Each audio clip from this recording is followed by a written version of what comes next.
Good morning, everybody. So I'm going to start now. Anyhow, not everybody has registered.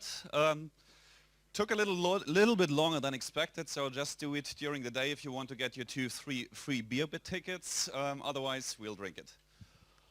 Welcome, everybody, to the very first SharePoint Saturday in Stockholm. My name is Matthias, and the clicker. Oh, it's a surface, you know. There's the clicker. So this is us. Matthias, that's me. Erwin, over there. And Hannah. Where's Hannah?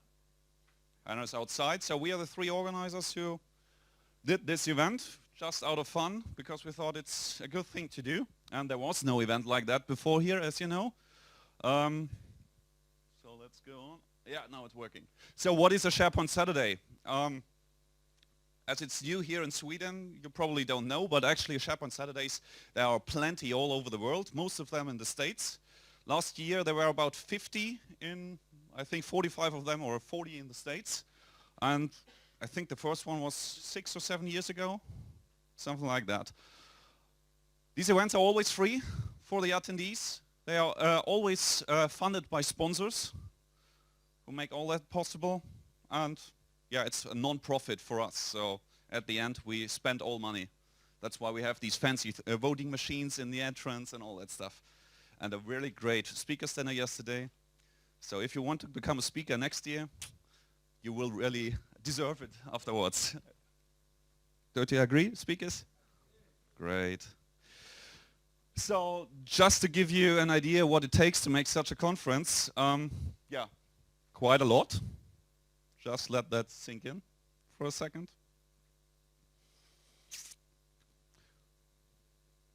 And as said, wouldn't be possible with all these guys here who give us their money in order to rent the venue, get the catering, get the speakers' dinner done, the SharePoint and so on. So wouldn't work without them.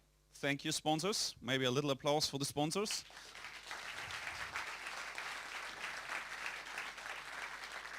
I guess most of them are outside, so they didn't hear that. But anyway, go to their booth and talk to them. They want to talk to you guys, so please do that. All of you should have gotten, if you have registered, an attendee bag where there's an agenda in it. So you have everything you need to know on that agenda. We have 5 sessions after that keynote, which Wictor will start off. Then every session is 1 hour. Between every session there's a 20-minute break, so we'll catch up the time we lost now. And the lunch break is 1 hour. So that's about it. There's one session called Ask the Masters. It's the last session in room K2. And we have 5 Microsoft certified masters or solution masters. These are like the top people who know everything about SharePoint. So we have 5 of these, and whatever you want to know about SharePoint, please ask them in that session. Okay, so of course the other speakers don't like that, but anyway, Michael will answer all the other questions. So if you have anything about search, then go to Michael's session. If you're afraid of raising your hand and saying something, just get a post-it, give it to the reception, and they will take the question. Like that one. All right. There will be a raffle. That's what you all are here for, right? We have pretty nice prizes, to be honest. We have, I think, 2 Surface RTs. We have 1 iPad mini, a Kindle, some software prizes, Pluralsight 1-year subscription, and a lot of other stuff. So if you want to win the prize, you have got an extra raffle ticket with your name on. Put it in the box at the reception. And then we'll draw it at 17:15. Afterwards, we are going to drink and eat. Most important part about these conferences is the mingle afterwards. So who cares about the content? No, just kidding. Yeah, so each of you will get 2 drink vouchers, 2 free drinks, whatever you want. And, no, not whatever, but whatever they serve, let's say it like that. And yeah, we will also have some food there. So, sponsored by the company I'm working for. Social, please tweet the hell out of it. So we want everybody who's involved in SharePoint know that we are having a good time here. This is our Twitter account, SPS Stockholm. The same for the hashtag. And every session, if you look at the agenda, has a number. So if you add the number of the session at the end, then you can tweet about that specific session and let the speaker know what you liked or didn't like about it. All right? And at the very end, actually, we want a little bit of feedback. So we have these fancy machines here at the entrances. So when you leave the room, just press one of these 3 smileys, and then you're all set. All right? Thank you. That's it.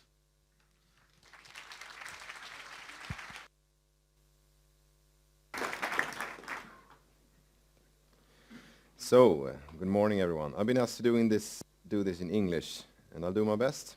It's actually easier to speak about this stuff in English. But let's start with this keynote. And when I was asked to do this keynote, I could do some technical stuff. I can do some talk about the future of SharePoint. But instead, I think we take a look back in the rear-view mirror of SharePoint. The product's been around for quite some time now, and very few of you. Basically, most of you in here were crawling around when SharePoint was born. So I don't think, how many of you have seen SharePoint 2001, for instance? That's not that many. So it's going to be fun now. We're going to see it here on stage. So welcome to Stockholm. It's good to see so many international speakers here and people from abroad the country. My name is Wictor Wilén.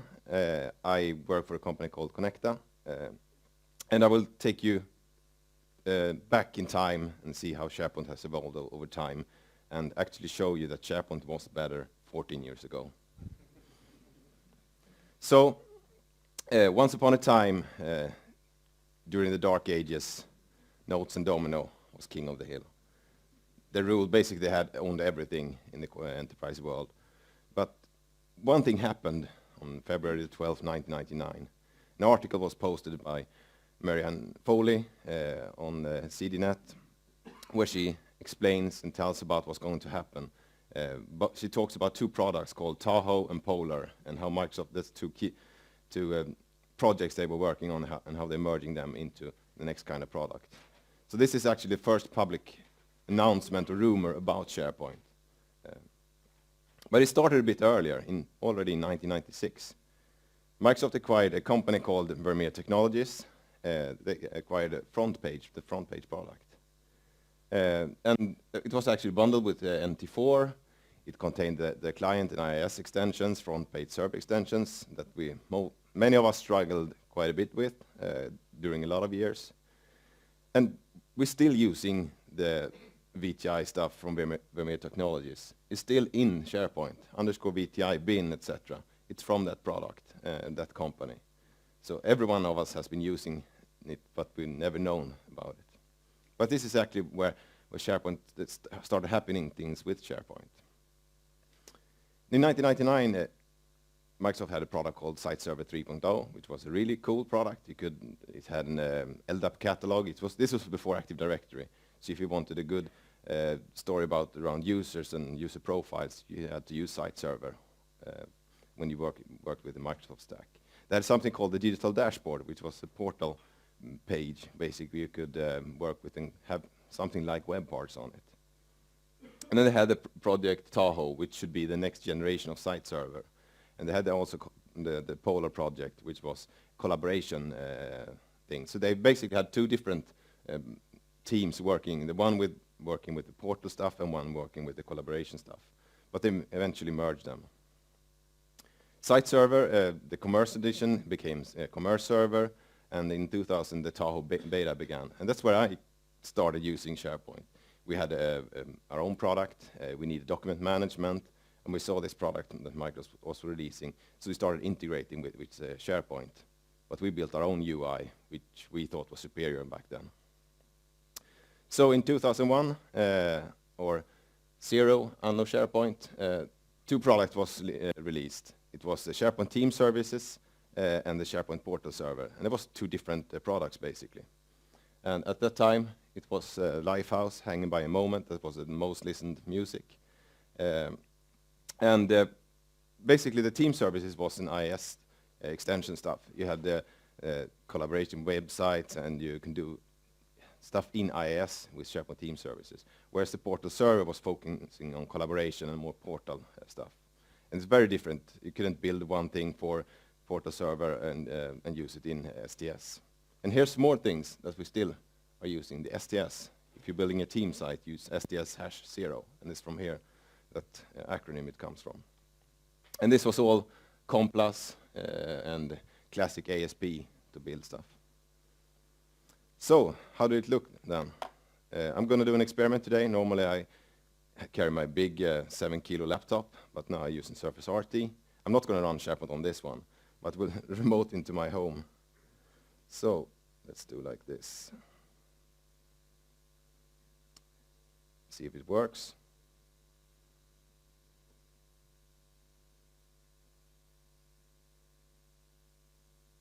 And let's see, come on.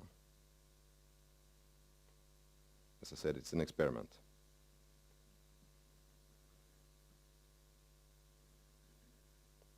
Okay. What's my password? And you normally use my fingerprint reader. Okay. Let's start here. This is the first time SharePoint 2001 been used with touch as well. It's not on the screen. Why is that? Strange.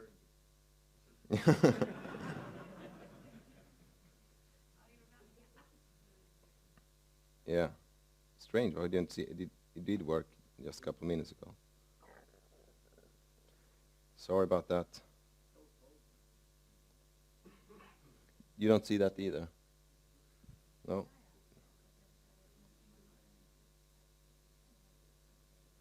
Let's see if it appears. Duplicate. See that? Oh.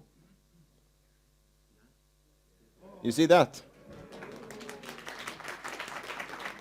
That's where you live? Yeah. So, this is how SharePoint Portal Server looked like. Excuse me, it's a bit slow sometimes. It's trying to authenticate. I have created it to Windows Server 2000 server and tried to join it to my 2012 Active Directory domain. And that's not working properly. But this is basically how SharePoint 2001 looked like. And there's some things that's really interesting here. First of all, down here, we actually had built-in discussions basically everywhere in documents. You could discuss a document, you could discuss a site or a page. We had that then. Then it disappeared for a couple of years until Jammer came. So we're almost back there. It was very different, though. If we take a look at document libraries, news, for instance, was an HTML page you uploaded. You couldn't create news like that unless you build something. But the documents part was what I liked about it. Of course, we had the web UI, but we could also open this in a web folder or normal Explorer. And we had really great Explorer integration. Here's a couple of documents. I can choose one, select it, and I get the metadata of the document out here using the document profiles. It's basically the same as content type. And I could check in and check out documents here, which we can't do today. Could do that then, but SkyDrive can't do this. And we can actually set metadata here using properties on the documents. So it was a really good document management system. In that case, the end users really liked it. This is where it takes time and getting properties because it's looking up the security tab connecting to Active Directory.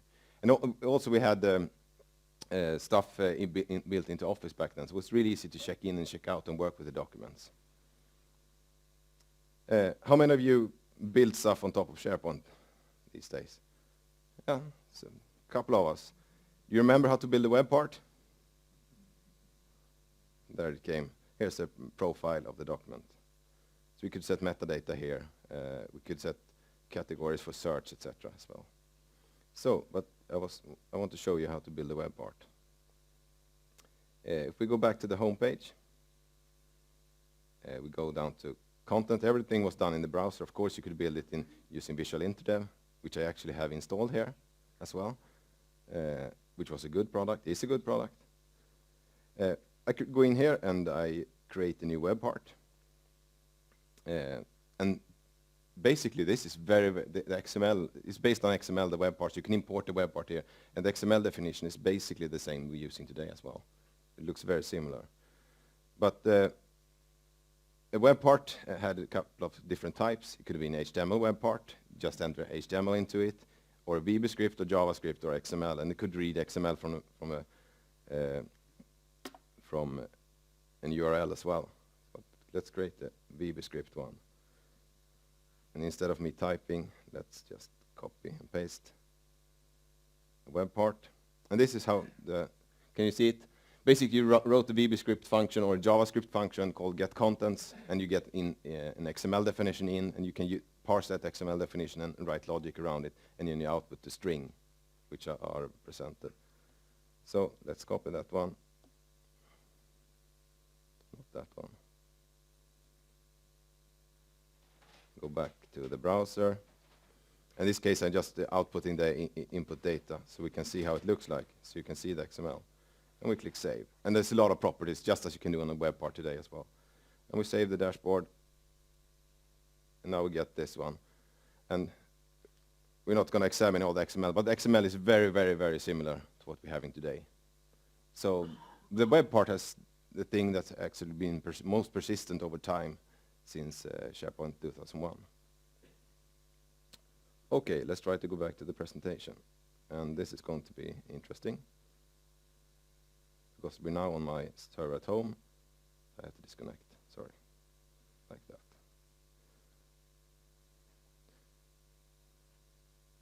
Desktop. Okay. Does it switch screen? Why do we? Okay. So now you've seen SharePoint 2001. And actually, it's many things that I think was better. And they had to cut for some reasons, but we're getting there. Hoping that SkyDrive will get the same integration we had a couple of years ago. 2001, Microsoft acquired Resolutions from Encompass, which was a content management product, which was eventually renamed to MCMS, Microsoft Content Management Server. And they released the year after a new version of it with the .NET support. It was a really good content management server product. And this was merged into the next version of SharePoint a couple of years later, but not into 2003. But 2003 had a big change. This changed the storage engine in SharePoint 2001, which used Exchange Storage Engine, which is a really good engine if you want to store documents. But somehow it was changed to use SQL instead, and we're still living with that and the problems we have with storing large data in SQL. It was .NET Framework 1.1. They actually have built the web part framework. It was built in for SharePoint. It was not in the .NET framework. We did Xcopy deployment. There was no solution framework to deploy stuff. Basically a mess. 2005, a really interesting person entered Microsoft called Ray Ossie, who basically built the IBM Lotus stuff. He created the Groove product, and Microsoft wanted the Groove product, and they got Ray Ossie as well. And this is, for Microsoft, I think one of the most important milestones with regards to Azure as well. And this year, Mariah Carey was the most played song, according to Billboard Top 100. 2006 was actually the first SharePoint conference in Bellevue. How many was at that conference? A couple, yeah, cool. It was like 800-900 attendees or something like that, compared to what we have, over 10,000 nowadays. And 2007, the MOS product came out. And this is where, in my opinion, SharePoint caught up speed and could actually start competing with the other products on the market. It was totally re-architected. You get the shared service provider. It was more enterprise-like. We used ASP.NET 2.0. The web part framework was actually rebuilt by the .NET team. We got some tooling. We could now deploy stuff on our servers, full trust code, of course. But we had no developer tooling. So a couple of projects was created called STS Dev, WSP Builder, etc. from the community and the MVPs. Because Microsoft didn't provide us with any tooling. The Microsoft CMS was brought into the product, and those who worked with the CMS product was very angry with that, because a lot of stuff, just as Microsoft does when they buy a product, they take some parts of it and merge into other products. So the CMS features wasn't up to par with MCMS, and I think there's still customers running MCMS 2002. Okay, and they did rename front page to SharePoint Designer. That's a big thing as well. And in 2008, SharePoint became the billion-dollar industry, and actually it's the fastest growing server product from Microsoft as well. And they acquired fast, and this is 2008. They started the Certified Master Program. BPOS was launched in October. We had the SharePoint conference, and a really cool thing, I attended the PDC 08 when they launched Windows Azure, and in the keynote, this is a photo I took. Oh, it's a bit blurry, but basically, there's a Windows Azure stack, and here it says Windows SharePoint Services. So back then, Ray Ossi had a vision of running SharePoint as a service on top of Azure. We're really not there yet, but that's a vision they had back then. So 2009, SharePoint 2010 came out, and a couple of other products as well. They had the Search Server, Search Server Express, the Fast for SharePoint, etc. And it was re-architected again, now with the cloud in mind, of course. It was multi-tenant prepared, it had service application, it had better scale, and finally we had some developer tools to build stuff on top of it. And we got PowerShell to maintain it, and big key difference with this product in 2010 was that SharePoint Foundation was actually now owned by the Office product group instead of the Windows Server product group. The WSS was previously owned by the Windows Server product group, and it was, I think in Windows Server 2003, WSS was actually a feature when you installed Windows Server. And we got the new Ribbon UI, Office Web Apps, and some social features. So in 2009, also there we had the big SharePoint conference in Las Vegas, and 1st of April, SharePoint Designer became free. Some might think that's a good idea, some not. They renamed Groove to SharePoint Workspace, and yeah, it's the fastest growing product ever for Microsoft. 2011, 2010 doesn't happen that much from Microsoft perspective, on the SharePoint perspective. But in 2011, Office 365 was launched, and now they could actually scale out the multi-tenant environment much more, which it couldn't do with BPOS.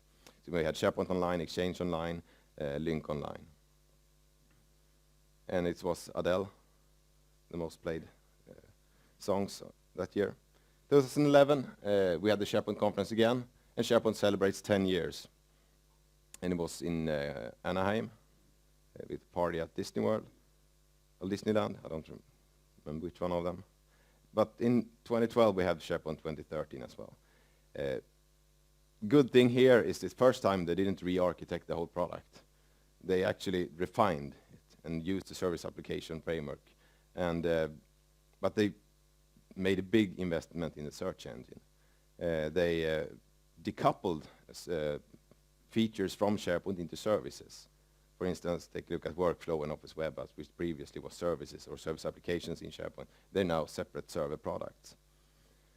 Our beloved sandbox solutions became deprecated, and then not deprecated, and then half deprecated.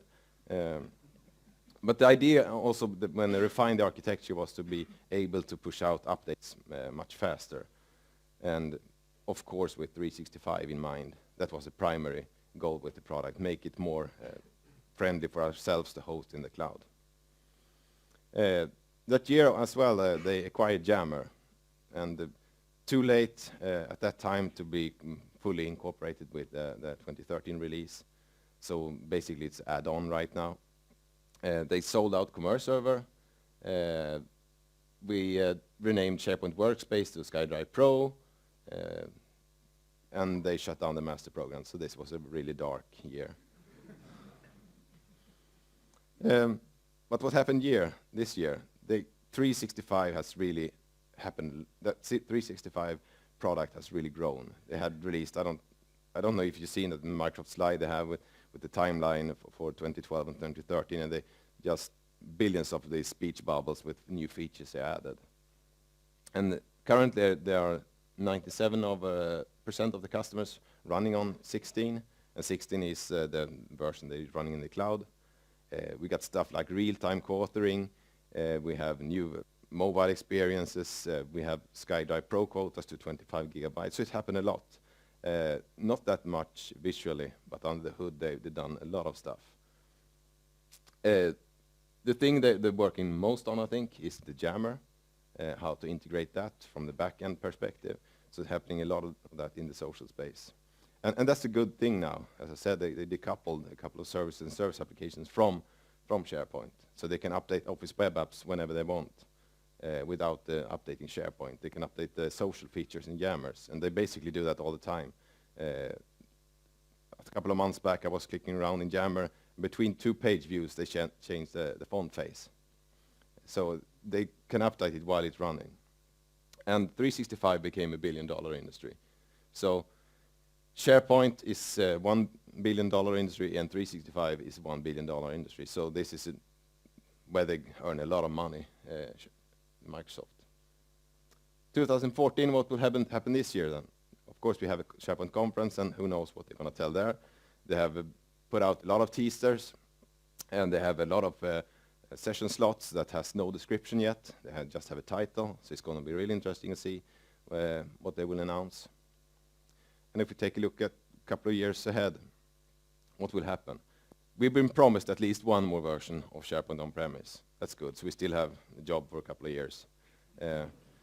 Groove, which was changed to SharePoint Workspace, which was changed to SkyDrive Pro, will yet again change name to something, sometime.